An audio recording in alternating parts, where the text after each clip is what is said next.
Հայրենասեր Սյունեցին ուրիշ է։ Ցավոք սրտի մեկ այլ հայրենասեր Սյունեցի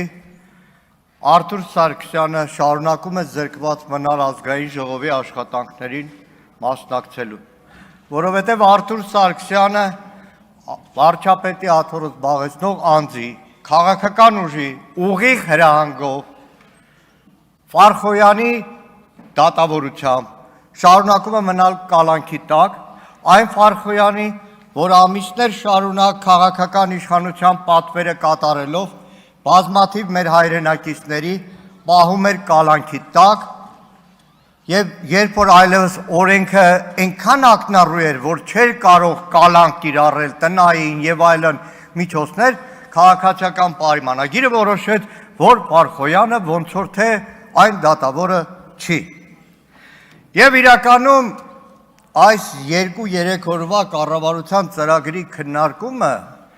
գործադիրի մասին չէ։ Գործադիրի մասին չէր եւ իրականում բացահայտումն էր այս քաղաքական իշխանության 8 տարվա ռեպրեսիվ այն համակարգի, որը փաթեթավորվում է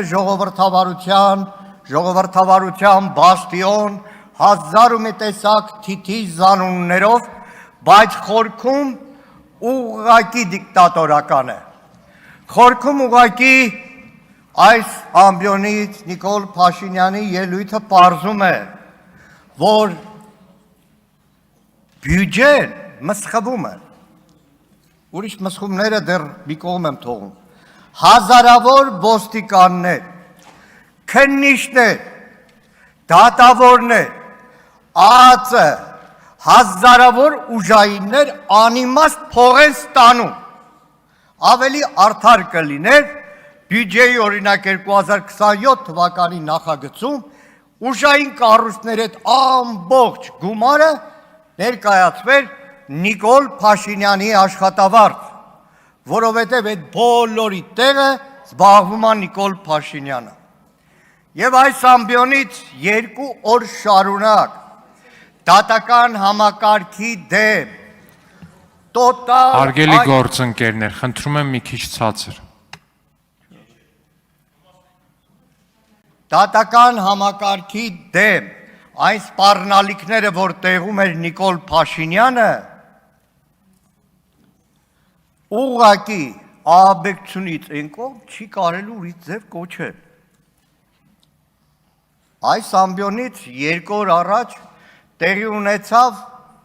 պարբերաբար կրկնված երևույթները։ Այստեղ նոր խորհրդարանի գործընկերներ, հատկապես ուժեղ Հայաստանի գործընկերներ։ Մենք այստեղ նստած էինք, Նիկոլ Փաշինյանը այստեղ էր։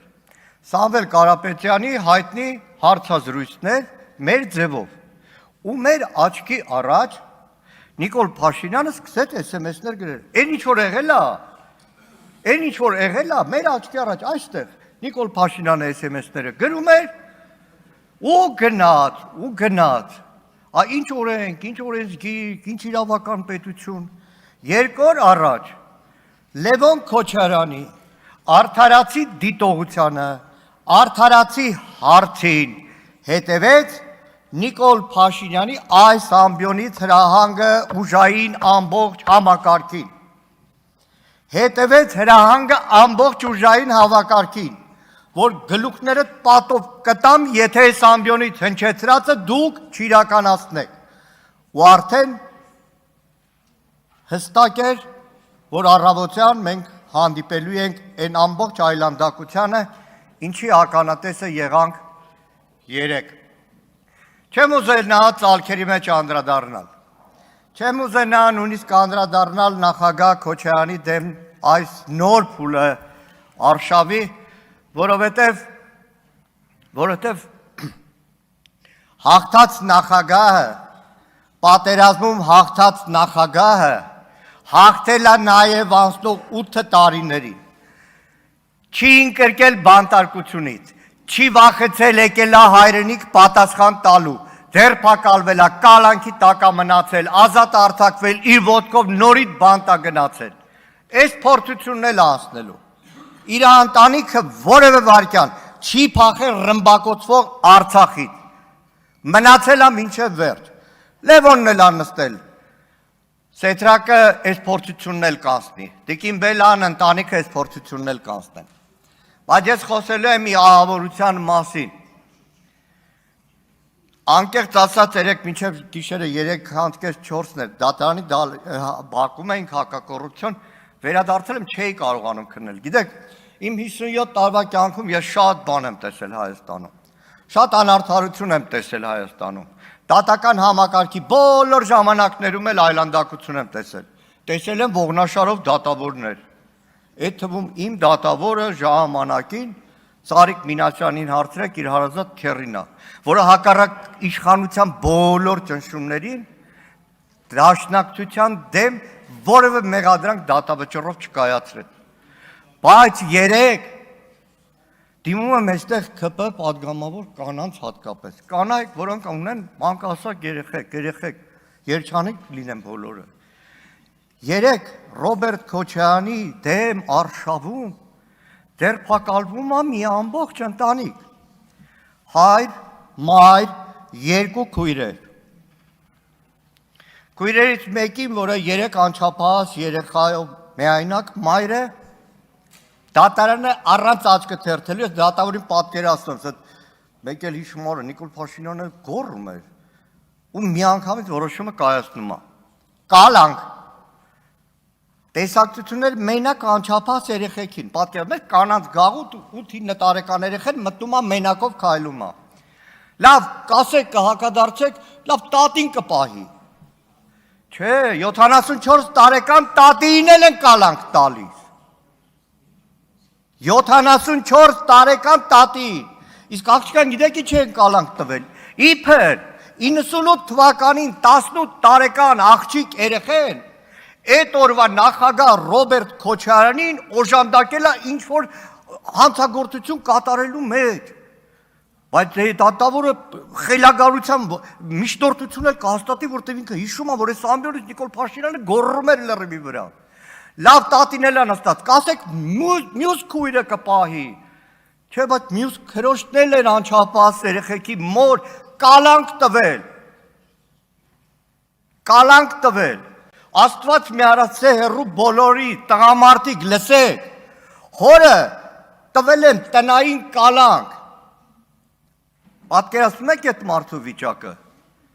տնային կալանք, որ նույնիսկ իրա թոռներին չի կարա այցելի,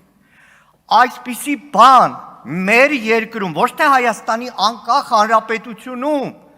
խորհրդային Հայաստանում չի եղել, երեք դատարանի բակում տասնյակներով ոստիկաններ կային, գետիններն էին մտել, անկեղծ մութ էր, ռիսկով կարում էին ասել մի մանուկյան, չգրված օրենքար, ընտանիք երկու անդամի չեն բռնում, մեր երկու աղջիկ երեք տարել են կալանքի, Տիկին Բաթոյան խոսում եք կանանց իրավունքների մասին, մի հատ ՀԿ-ի բարձրաձայնում տեսել եք ցավի սիրտ եմ ասում, որտեղ գլխատվել է 8 տարին հասարակական սեկտորը, խոսացող չկա, ինչ կանանց իրավունքներ, ինչ բռնություն, լավ էլ սրանից ենքով խելագարության սահման չկա մեր երկրում, հասկացեք քաղաքական մեծամասնություն, դուք էլ եք գերի մի մարդու ձեռքը, երկիրն է գերի, դատական համակարգն է գերի, ԱԱԾ-ն է գերի, այդ քննիչներն են գերի, որոնք ամեն նոր թողում դուրս են գալիս այդ ծառայությունից, որտեղ մարդը մի հատ գիծ ունի, որ սահման չի կարող անցնի, իրականում հանգիստ չեմ կարող խոսեմ, ժողովուրդ, այն ինչ որ երեք կատարվել է, Սետրակ Քոչարյանի 2 ամսով կալանքը բան չի, մայր, երկու քույր տարել են կալանքի։ Սիրելի հայրենակիցներ, ու այս ամեն ինչը արվում է բոլորիդ վախեցնելու համար։ Ես գիտեմ, որ շատերդ վախենում եք։ Ես գիտեմ, որ շատերդ վախենում եք գործ կորցնելուց, բռնվելուց, հարևանին, բարեկամին բռնվելուց, ծնողները վախենում են իրենց երեխեքից, որոնք քաղաքական պայքարի մեջ են։ Բայց հիշեք, Այս գալույա բոլորիս տները, ու դիմում եմ ԿՊ խմբակցության կին պատգամավորներին, Այսօր իրիկուն որ տուն գնաք, հիշեք 3 կին, 74 տարեկան տատի Ավարտեք, պարոն ու Մանուկյան։ 2 նրա դուստրերը գտնվում են Աբովյանի կանանց գաղութում։ Այսքանը։